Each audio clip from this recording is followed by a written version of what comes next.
CM பதவி எதுக்குங்க sir? எப்படி கேள்வி கேட்டாலும் உங்ககிட்ட இருந்து எந்த பதிலும் வர போறதில்ல. ஏன்னா இருந்தாதானே வரும். மேக்சிமம் உங்ககிட்ட இருந்து வர பதில் சாரிமா,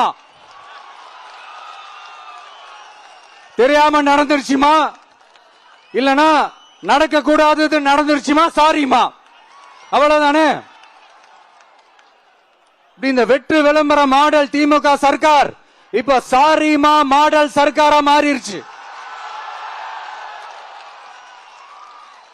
இப்படி இருக்கிற இந்த இன்எபிலிட்டி கவர்மெண்ட் இந்த ஆட்சியை விட்டு போறதுக்குள்ள நீங்க செஞ்ச எல்லா தப்புக்கும் பரிகாரமா சட்டம் ஒழுங்க சரி செஞ்சே ஆகணும். இல்லனா மக்களோட மக்களா ஒன்னா நின்னு உங்களை சரி செய்ய வைப்போம். டிவிகே சார்பா அதுக்கு உண்டான அத்தனை போராட்டங்களும் எடுத்து நடத்தப்படும். தேங்க்யூ.